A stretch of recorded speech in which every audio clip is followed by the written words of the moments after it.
Well, it tells us that there was certainly a lot to talk about, but I've been informed that President Erdogan likes to take time for a good talk, and particularly because this is the first time Olaf Scholz is here as the German Chancellor, so the first time both leaders meet at this very level. But there already is commotion in the room behind me. I was told that Chancellor Scholz is actually getting ready to face the cameras together with President Erdogan, and the two will certainly mostly have talked about what those next steps could be, how to create a potential climate that would allow for more talks between Ukraine and Russia, and ideally, of course, between the Russian President Vladimir Putin and Ukraine's President Zelensky, because Zelensky has signaled all along that he would be ready pretty much for talks any time without preconditions. And the question everybody is really talking about and concerned about is what's going on in Vladimir Putin's mind, and when a threshold is reached where he would be willing to actually hold talks. An expectation here that whatever happens, he would need to be able to present some kind of victory, whatever that means. But there's also plenty of other issues to talk about. Energy prices are going up here as well. Energy security in Turkey and the wider region, and also how to shape bilateral ties, although I think it's safe to say that deep talks on that are pretty much on hold at this moment. Right. And Richard Walker was telling us a little earlier about, he was explaining to us some of the narrow path that President Erdogan has to tread in all of this, and the fact that President Erdogan has an election to contend with soon. So where is Turkish public opinion on this issue? Well, polls here in Turkey show that Turkey wants to stay out of this. The Turkish public really would like to stay out of this conflict, and ideally would want to stay out of feeling the effects of this conflict, but that simply is not going to happen. So President Erdogan is acutely aware that, and he's put this on the record, he wants to see a ceasefire, wants to see a stabilization once again, and this is where Olaf Scholz and him actually one-to-one have the exact same aim. Both are NATO partners, but both were very much on different sides what that means in terms of sticking to the alliance in the past. After all, Turkey bought defense weapons from Russia, but it also has military cooperation with Ukraine.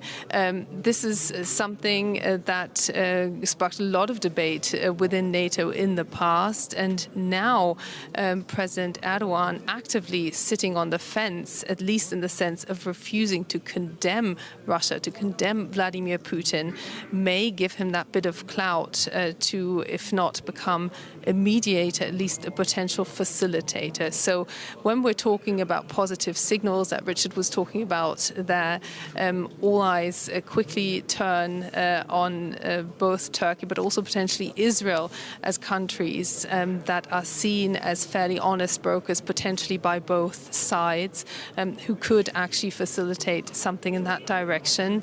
But we're still far way away from that as far as we understand.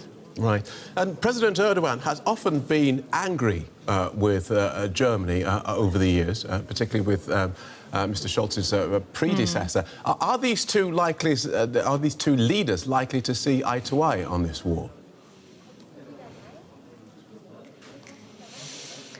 On this war, and well, that they see eye to eye, and that they absolutely do not want this war to happen. In judging the actions of Vladimir Putin, they would certainly be talking about very different aspects of his actions.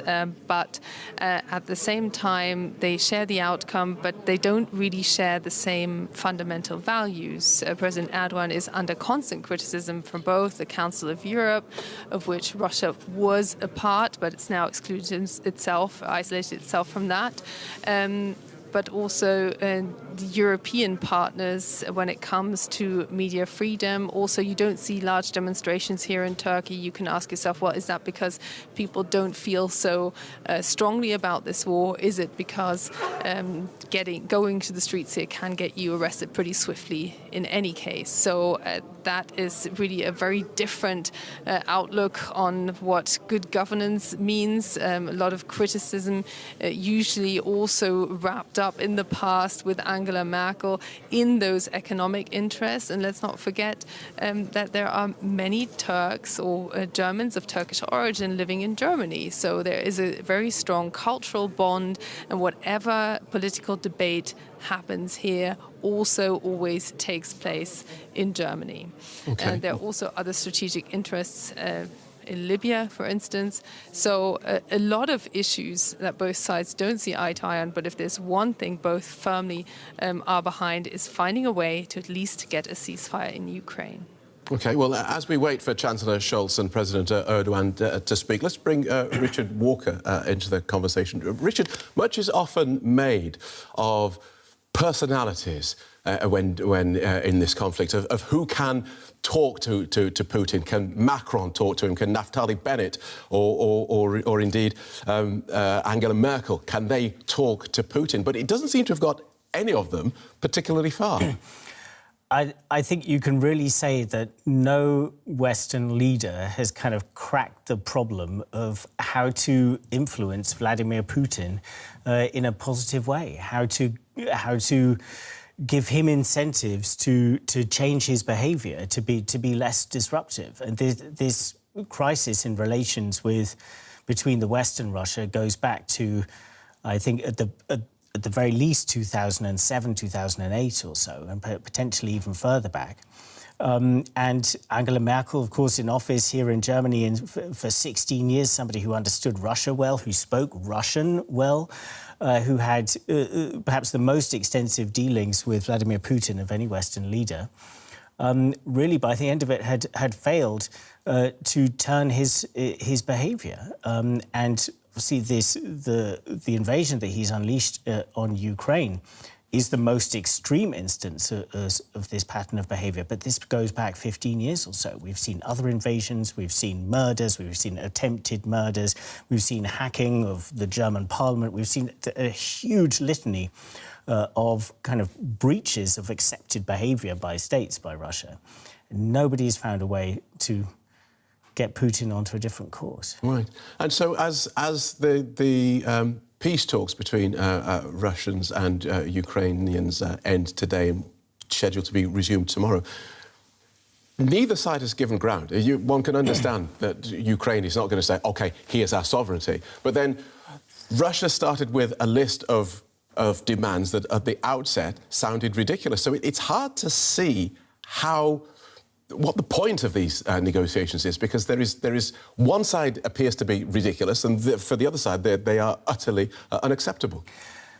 Yeah, certainly. I mean, and this is one reason why expectations are very low, that there can be major progress at the moment. But I think during the course of the last week or so, a little bit of inching of movement in the messaging on each side started to open up some kind of questions about whether there could be progress. And I would perhaps draw attention to a couple of things. On the Russian side, if we think back to when the invasion began, and Vladimir Putin in Moscow gave these two really extraordinary addresses to the nation during the course of a few days. One which was essentially a list of historical grievances towards NATO, but also towards Ukraine, throwing into question whether Ukraine, or casting complete doubt on the idea of Ukraine as an independent state, essentially saying that it's part of the Russian sort of family. And then on the day of the invasion, or just ahead of the invasion, making another speech talking about the need to denazify Ukraine. You bring these things together, and what appeared to be the Russian position, Vladimir Putin's position, was regime change in Ukraine, that he was going to topple the government there, which he saw as not legitimate, and either install a government that was essentially a puppet government for him, or potentially even annex Ukraine into part of Russia. All right, I'm going to interrupt you there, Richard. Let's go to Ankara, and where President Erdogan is now speaking. Well, Federal Republic of Germany, the German Chancellor, Mr. Olaf Scholz, is therefore conducting their first official visit to our country. Once again, I would like to thank them very much for their kind visit. Our ties with Germany have always been very strong, and they are unprecedented. With the Chancellor, we have our close ties in place, and we're determined to keep them that way. Our bilateral talks, be it military, economic, commercial, cultural, or from any aspect you can think about, we have talked about all these aspects together, and not only from a regional perspective, but also from an international perspective, we have talked about the Russia and Ukraine conflict. Now, in terms of Russia and Ukraine, the developments which have been taking place are very dramatic, of course, because we are both allies of the NATO, and we are both concerned. We have confirmed that in our talks with Mr. Scholz. We need to take the necessary measures, and at the same time, we need to accelerate the diplomatic efforts. Turkey will do its best to bring together both parties, and we have done our best to bring both parties together. Russian and Ukrainian foreign ministers have convened in Antalya with the participation of my own foreign minister as well. So having this organized is an important plus for diplomacy and for the establishment of a long-lasting ceasefire. Our efforts will continue. Esteemed members of the press, in our talks that we held today, we've talked about many other matters as well. And in these turbulent times we're going through, with Germany, we have our high-level negotiation mechanisms in place, which we need to activate.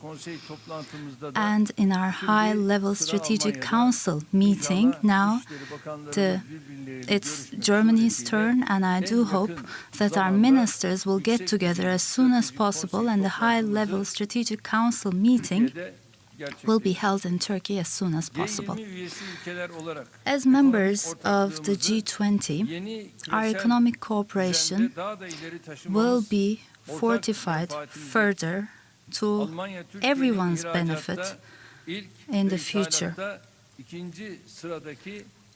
Germany is an important partner in terms of imports and exports. 38 billion USD was the amount of the bilateral commerce between the two countries in 2020, and in 2021 this has gone above 21 billion US dollars. I have talked about this with Mr. Scholz as well, and we are well determined to make it 50 billion US dollars. Renewable energy, fight against climate change, green resources, AI and digitalization will be some of the areas of focus for us, and I'm sure that we will bolster our ties in those areas. Humanitarian aspect is another important aspect. In tourism, we want to have the figures prior to the pandemic this year. And as you know, the two countries that are important for us, especially in tourism, are Russia and Germany. So our ties in terms of tourism with Germany will, I'm sure, be continuing.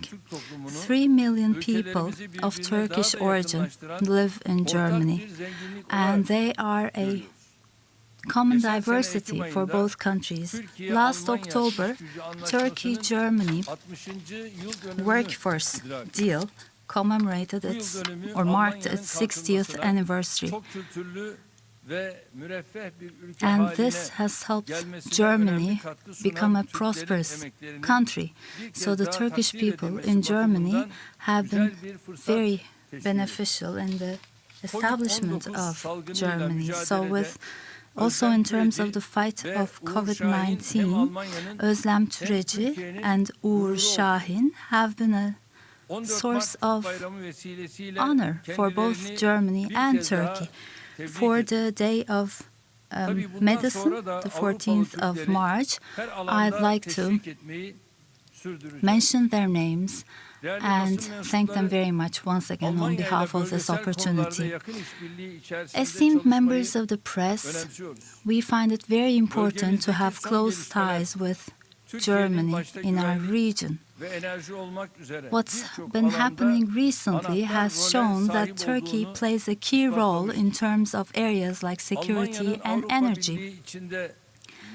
Germany has a leading role in the EU, is one of the leading countries in the European Union. So our German friends hopefully will continue to show their collaborative efforts in moving the Turkish-EU ties further. And especially in the field of education, the Turkish-German University in Istanbul is of particular importance to us. It is an important springboard for us. And with esteemed Chancellor, we have talked about this university in particular. And Mr. Scholz has also said that a department of theology can be established in the university, and that the German side of the university will be also founded as soon as possible. So when you look at the contract, this is part of the content anyway. And by taking this step, also on the German side, we would like to have a Turkish-German university as soon as possible and compensate the gap in the field of theology there. And Mr. Chancellor will have a look at that, and we will take the necessary steps. In terms of the special representatives, I have appointed two of our friends. Mr. Ibrahim Kalın is going to continue his post, and with Mr. Kalın, we'll also have the MP, Mr. Çağatay, fulfilling that responsibility. And esteemed Chancellor will also appoint two people and will introduce them to each other. Dankeschön.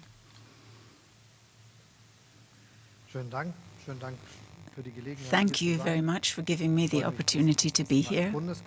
I am very pleased that I can be in Turkey as German Chancellor, and I want to thank you for the very friendly discussion that we've had. You will have noticed that we took a long time for our discussion, which gives you a sense that there was a lot to talk about, but it is also proof of the fact that we can speak in a cooperative manner.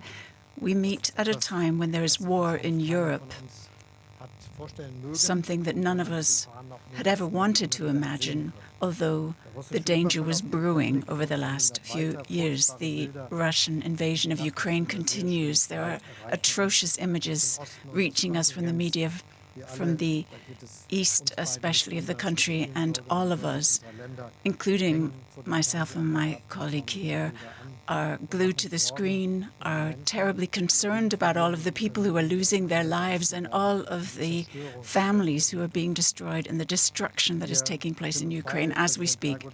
President Erdogan and myself are absolutely in agreement that the violent military conflict in Ukraine must be condemned and that we want to see a ceasefire as soon as possible. It has to happen now so that we can save lives. There have to be safe corridors for civilians so that they can escape these areas of attack. This has to happen as soon as possible, but in every single day, with every bomb, Russia is moving further and further away from the international community and our values. So a clear appeal now to the Russian president: stop this conflict. There can only be a diplomatic solution of it. Against this background, the intense conversations that we've had between Ukraine and Russia are important. They are talking. We need to talk as well. And Mr. Erdogan and myself talked a lot about the things we've heard from Mr. Putin, Mr. Zelensky. I myself have spoken to the Russian president on a number of occasions. I've spoken to the French president often and with Ukrainian President Zelensky as well. And it's important that we do everything we can to ensure that we stay in a dialogue, that there are conversations, but we also have to achieve results quickly. It can't just be a standstill. We are grateful for the efforts of our Turkish counterparts, for our colleagues in Turkey. It is good that there are conversations as well between the Ukrainian and the Russian foreign ministers as well in their presence. And this is all important and all a worthy thing to pursue. We're also grateful for those who volunteer to help so many people who have fled their homes in Ukraine. We know it's 1.7 million. There are hundreds of thousands arriving in Germany. In Turkey, many refugees have arrived as well. Some Turkish citizens have been expatriated to safety from Ukraine, but there are many others who have fled to Turkey as well to seek refuge. So it's very good that there is that support for them. We also want to ensure that Ukraine is in a position to defend itself. We are offering financial support to this end, humanitarian aid. We have also offered aid in terms of weapons, as has Turkey. And so I want to say that closing the Bosphorus for war ships is an important contribution to defusing this crisis. And we are pushing, as I said, with my colleague, to achieve a ceasefire, to get out of this conflict. Now, what's important now is to say that the territorial integrity and sovereignty of Ukraine are non-negotiable, and the violation of the sovereignty of Ukraine is a violation of international values. And, of course, it's important that as NATO allies, the two of us work together, as do our countries, and we have discussed the change to our security framework as well. And I have also informed Mr. Erdogan, President Erdogan, that along the east flank of the NATO territory, we are reinforcing our strengths there. There's air policing as well of Romania. Turkey is also doing its bit here, and we will continue to do this in the future. What's important for us is to say that there's one thing we have to understand, that the violent, flagrant breach of international law that Russia has carried out here means that we need to be strong enough to hold our ground, which is why we need to ensure that we have a strong defense capability. You know that Germany has put together an additional fund of 100 billion euros in order to increase our defense capability in Germany and to ensure that we are able to guarantee the security that we want guaranteed. We also talked about economic cooperation, and indeed there is a great deal of room there for improvement. The Turkish president has already informed you of some of our agreements. We want to establish specific dialogue, regular dialogue options in order to take this even further. This is important, but not just for Germany and Turkey in this sphere, but also between the European Union and Turkey. Obviously, energy cooperation is at the top of our list. You'll be aware of the fact that Germany has set itself the ambitious aim of phasing out fossil fuels very quickly in not even 25 years, less than that. That means for power generation from renewables, wind, offshore, onshore, and solar are capacities we need to improve as well. We're going to have to import some power too, and we'll have to cooperate with others. Hydrogen is another issue, but if you are such a big industrial country as Germany, you will have to import power from somewhere, and therefore we are also looking at how we can import renewable power as well as generating our own. We need to diversify our energy portfolio within Europe in terms of gas, oil, and coal from other sources than from Russia, because we don't want to remain in our dependent situation that we find ourselves in now. We need to have a sovereignty to make our own decisions, regardless of how geopolitical things develop. And this is important in terms of working together with Turkey, but also working together with others as well, setting up LNG terminals, for example, on our coasts as well, that will make it possible for us to import gas from other locations. Now, all of this has to happen quickly so that we can diversify our energy portfolio in the long term. The aim that we have, I've already referred to. As democratic Western states, we want to work together very closely. Cooperation within NATO is an important foundation of this, and I believe that transatlantic relations in recent days have become even more important, that we're aware of the fact that North America, Western Europe, the European Union, the NATO states, including Turkey, need to work together very closely, aware of the fact that we must defend our security, particularly when we're talking about a breach of the rule of law, democracy, and human rights. Naturally, this also means that our regional issues need to proceed as well. We need to improve our cooperation in a number of different areas. I'm very pleased about the talks that you've had with the Israeli president and with the Greek leader as well, Mitsotakis. So these are important signs of where we need to be going within Europe and in our cooperation and beyond Europe. The EU and Turkey work together closely. There are projects that we are working towards in the future.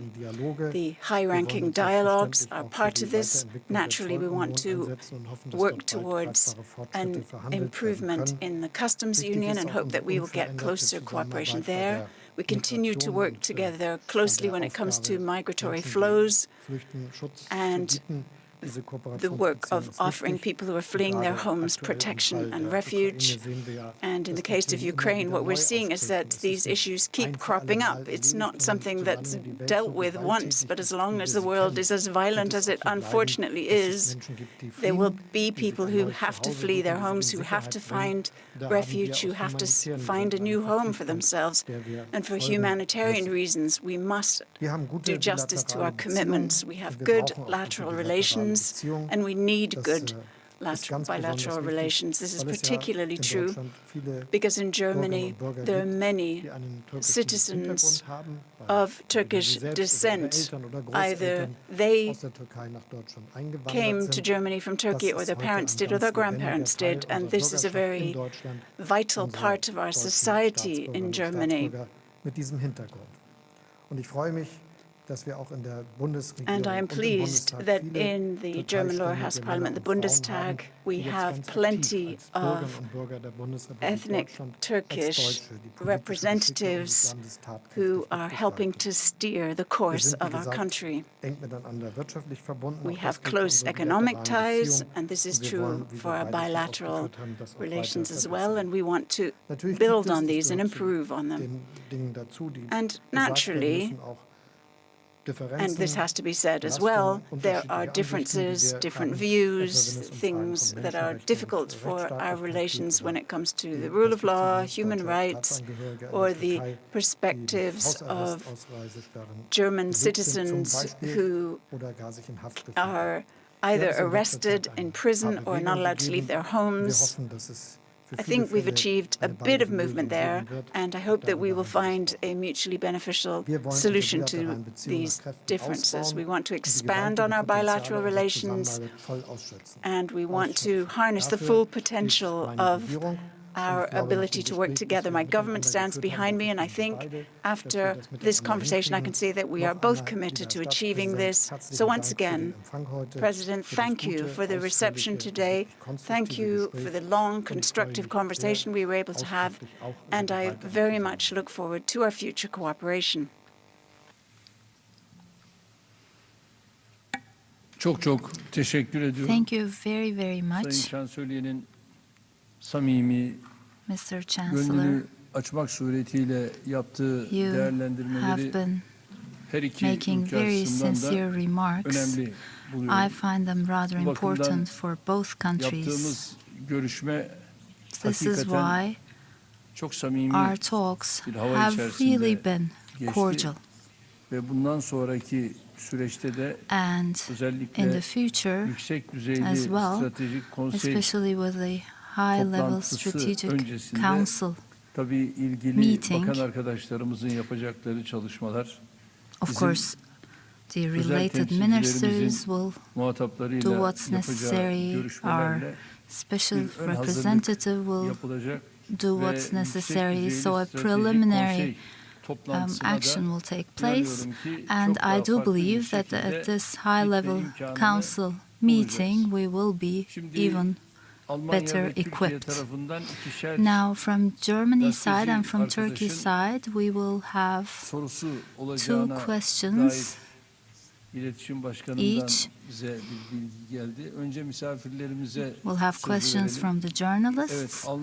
So from Germany, you are our guests here, so please go ahead first.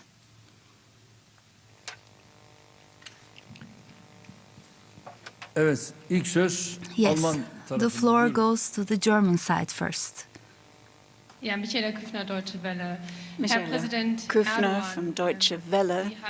President Erdogan, you have talked about your military cooperation. The German Chancellor has talked about the fact that NATO partners need to work very closely together. What does that mean for you, for your situation? How long will you continue to buy armaments from Russia? Did you express any wishes of the German Chancellor, and will you agree to these sanctions that other countries have placed on Russia? And Chancellor Scholz, what's something that you would prefer? Would you rather Turkey join the sanctions or remain neutral and therefore remain maybe more open in order to be an option when it comes to brokering some kind of talks between Russia and Ukraine and acting as a mediator?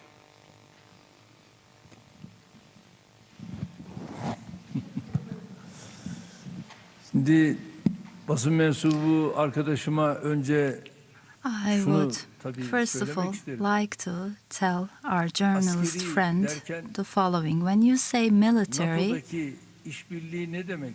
what does it mean? Cooperation under NATO. It is an indication of military solidarity, isn't it? You have the heavy artillery there, to the aircrafts. You make use of all of that at NATO, don't you?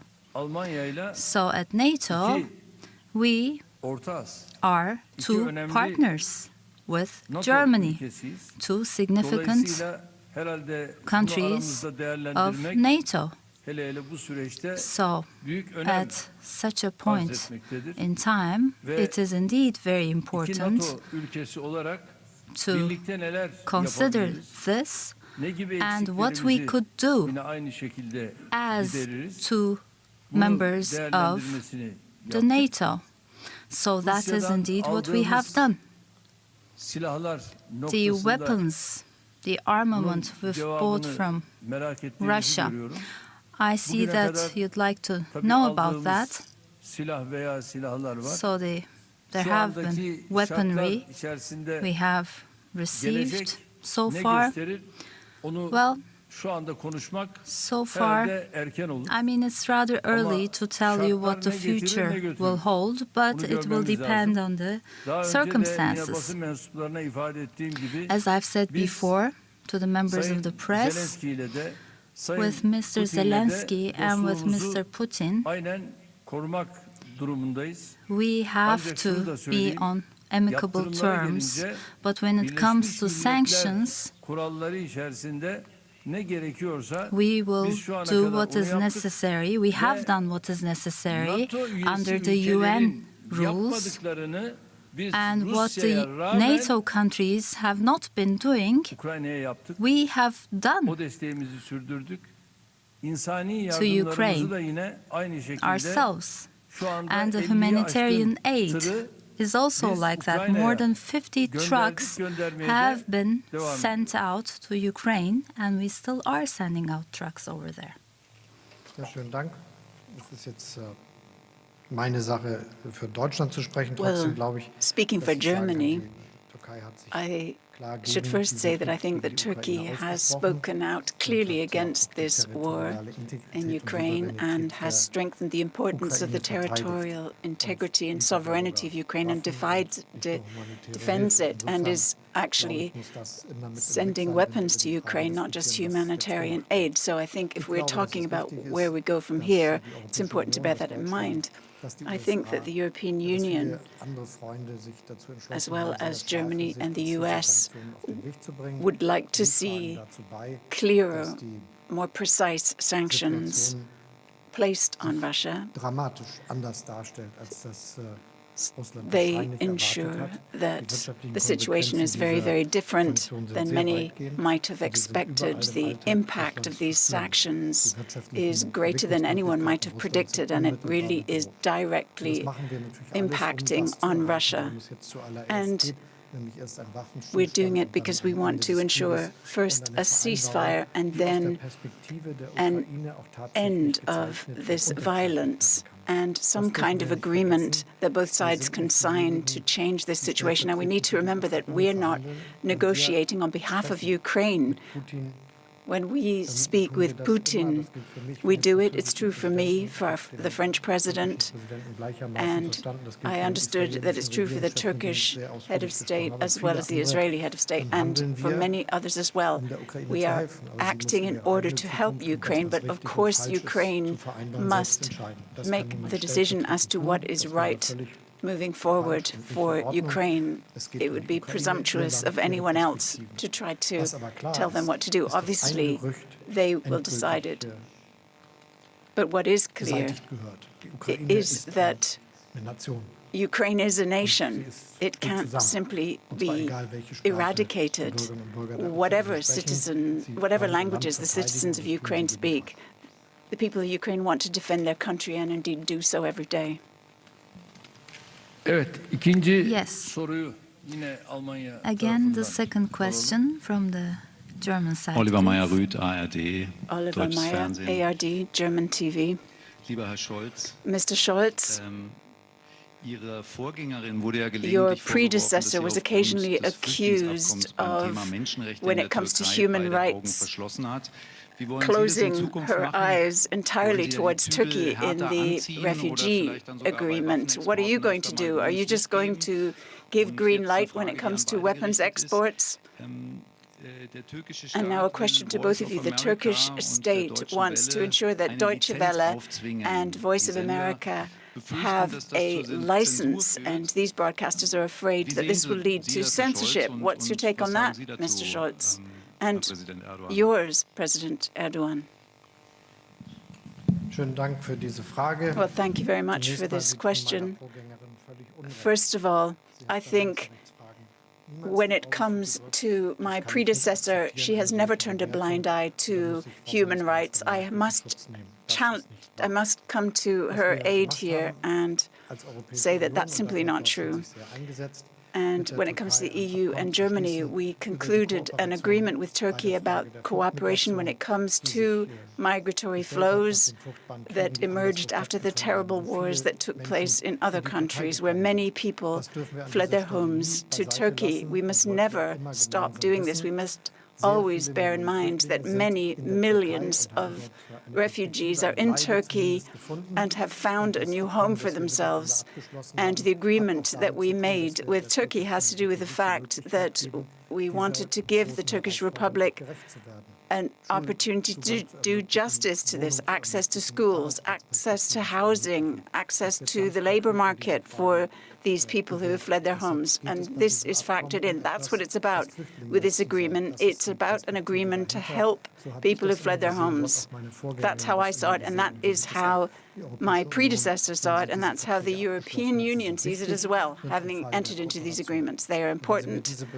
And if you will allow me to make a comment, I believe that we have the challenge and the job to not just look after refugees when they're in our own country, but that we have a responsibility when there are large migratory flows elsewhere in the world, not just necessarily in neighboring countries like here, but in African countries as well. We can't just say, well, not our problem, because they aren't knocking on our door.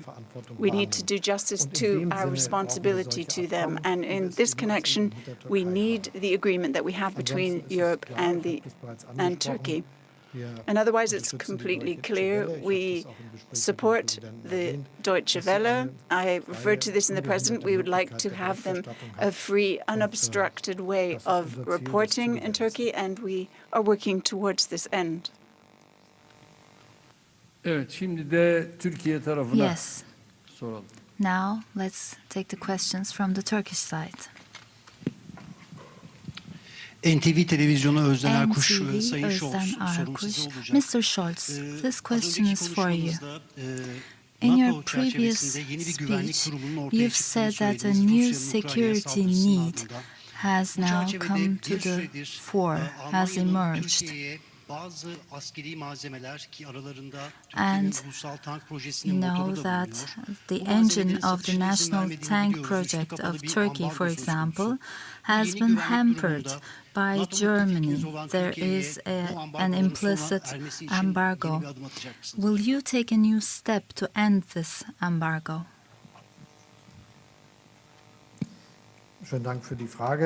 Thank you very much for that question. In NATO, we all work together very closely. I think I've referred to a number of examples, and the Turkish president has as well. This cooperation will become increasingly important. I've already said that the tasks we have regarding the enhanced forward presence along the eastern flank of NATO territory is something we have reinforced, and Germany is also going to be increasing its defense capabilities. After all, it's about having a German armed forces, a Bundeswehr, that is well equipped, and in NATO we are spending 50 billion euros, which is a large sum of money, and this amount of money is going to be increased with our special fund. As for an embargo, there isn't such a thing. There is a restrictive weapons export policy that Germany has. Whoever has been in power in the government, it has led to the fact that we look at exports on a case-by-case basis. And we keep reviewing our position, but it's all set out by law. So that's the framework in which we are involved. Yes. Now let's take the second question. news agency Rüya Akkoç. My question is for Mr. Chancellor as well. You've said that Germany has offered weaponry as well as humanitarian aid, but the Ukrainian ambassador said that Germany refuses to have sent ammunition, and the Defense Ministry has said the same, that Germany was hampering the aid. What would you like to say about these? Many NATO partners, including Germany, have offered support, not just humanitarian and financial support, but also in terms of enhancing the capacity of Ukraine to defend itself. And since 2014, Germany has contributed more to Ukraine than any other country in terms of civilian support. And we continue to offer this support within the European Union and bilaterally as well. Now, many have helped with self-defense weapons, defense systems. Germany is only one of the countries who has done so, but Germany has also done so. Evet, teşekkür ediyoruz. Thank you very much.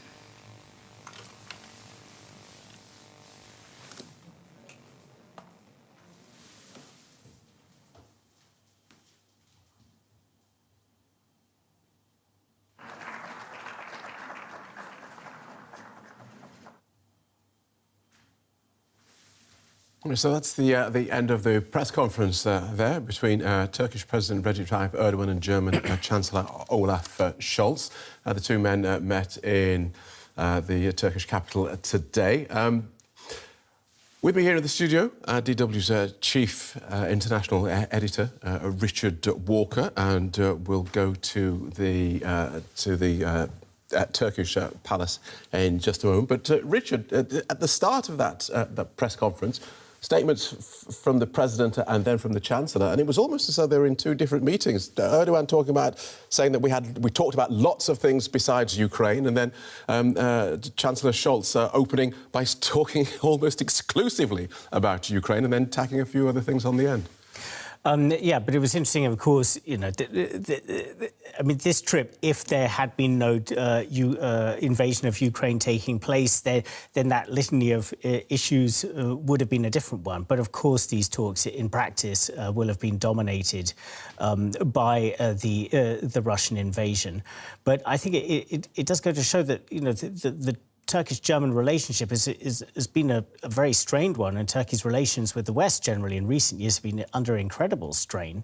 But I think, although obviously their takes on the meetings may have been different, still the message around what's going on with the war on Ukraine, the Russian invasion, very close between the two men, both saying that they want a ceasefire, both stressing the importance of diplomacy, both stressing the positive nature of their talks together and the fact that they overran, supposedly, according to Olaf Scholz, you know, an indication of the sort of seriousness and the meeting of minds there.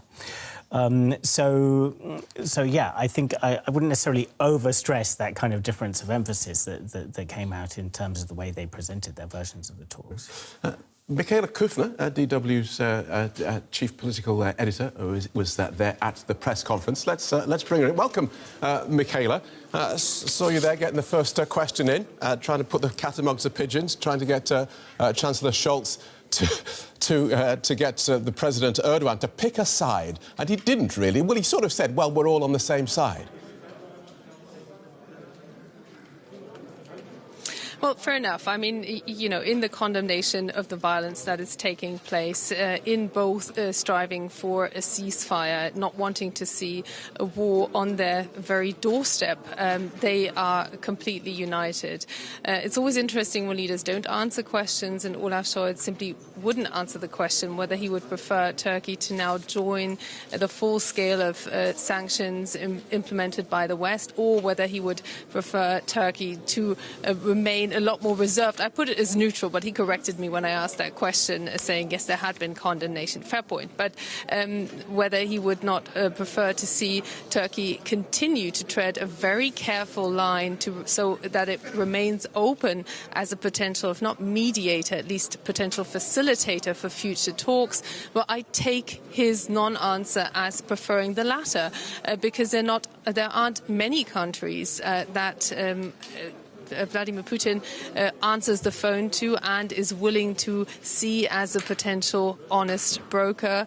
Those are few and far between, and the ones at the top of the list are Israel and Turkey. So clearly, Olaf Scholz not wanting to shut a door, while at the very end getting in all the criticism there that has become a hallmark of bilateral relations when it comes to human rights, rule of law issues, democratic issues. It's interesting as well that when Chancellor Scholz was talking, he said both leaders agree to condemn the conflict and both want the ceasefire to start as soon as possible. He said he spoke on both their behalves, whereas as far as Mr. Erdogan went, he sort of talked about a dramatic development between Russia and Ukraine. So it was almost seemed to me as though Chancellor Scholz was pushing a line on the Turkish president.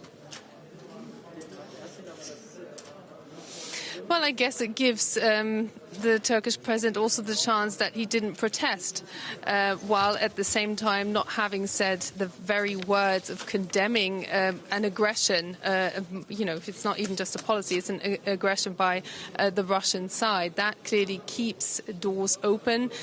Also, not only is Turkey energy dependent also on Russia, but it also needs it as kind of a strategic partner, even when they are on different sides of conflicts in Syria, for instance, to keep some kind of stability there on its own doorstep. So it got very interesting when Olaf Scholz called for NATO to really close ranks, to act together, the G20 shared values, and then he kind of mixed that with the criticism of rule of law. So clearly there are some real pressure points. And I also got the chance to ask President Erdogan whether this new situation would mean that he would stop buying weapons. He has a defense system that he bought from Russia, which actually created a huge row with his other NATO partners, huge disappointments over this. Well, he didn't rule this out for the future.